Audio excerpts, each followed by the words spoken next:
Halo semuanya, perkenalkan kami dari kelompok 4 yang terdiri dari Fadel Maulana, Neni Triana, Privia, dan Syafira. Pertama-tama, kita akan membahas replikasi. Apa sih replikasi itu?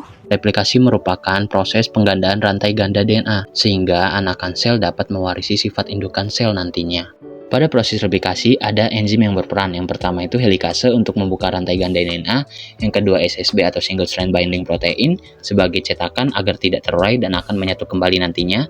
Yang ketiga ada primase untuk mensintesis RNA primer, yang keempat ada DNA polimerase untuk memanjangkan rantai nukleotida, dan yang terakhir ada DNA ligase untuk menyambungkan bagian-bagian rantai tunggal DNA.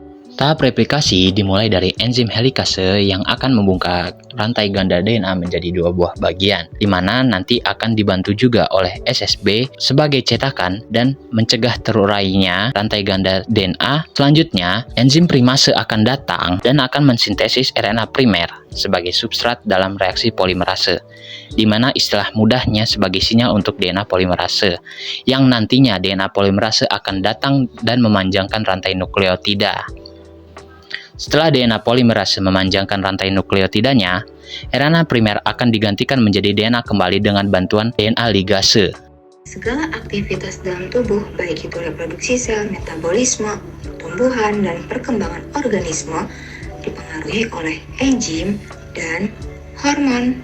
Enzim dan hormon yang bekerja pada tubuh manusia adalah protein. Proses pembuatan protein dikenal sebagai sintesis protein. Sintesis protein dalam tubuh disebut dogma sentral. Proses sintesis protein terdiri dari dua tahapan, yaitu transkripsi dan translasi. Nah, transkripsi merupakan proses pembuatan salinan mRNA yang berasal dari DNA. Jadi DNA akan disalin menjadi mRNA. Sedangkan translasi merupakan proses penerjemahan mRNA menjadi protein. Proses transkripsi terjadi di dalam nukleus. Saat terjadi transkripsi, DNA yang ada di nukleus akan dihampiri oleh RNA polimerase. Inisiasi terjadi saat RNA polimerase melekat pada promotor gen. Pada saat itu, RNA polimerase akan mulai membentuk mRNA melalui cetakan DNA dari arah 5 aksen ke 3 aksen. Proses akan berakhir saat RNA polimerase sampai daerah terminator. mRNA yang terbentuk mengandung urutan basa nitrogen. Selanjutnya, mRNA atau yang dikenal sebagai kodon akan meninggalkan nukleus menuju ribosom untuk memulai translasi.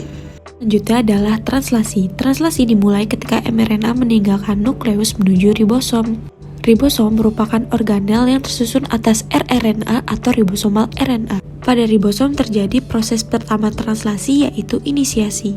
Pada tahap ini, subunit kecil dari ribosom menempel pada mRNA. Ketika ribosom tersebut sudah menempel pada AUG atau kodon start, maka tRNA yang mengandung antikodon UAC dan asam amino metionin akan menempel pada kodon AUG.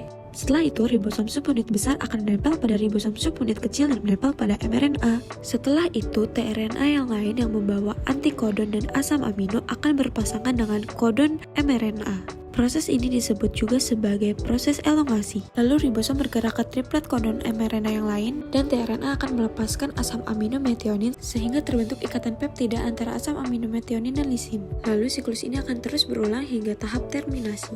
Terminasi terjadi ketika ribosom memasuki kodon stop. Salah satu protein pada ribosom, yaitu release factor, akan mengenali kodon stop. Maka ikatan polipeptida yang terbentuk secara otomatis akan rilis dari ribosom. Nah, sehingga dapat kita simpulkan bahwa translasi merupakan proses penerjemahan kodon dari mRNA menjadi protein. Sekian penjelasan tentang replikasi DNA dan sintesis protein dari kelompok kami. Sampai bertemu di lain waktu. Dadah!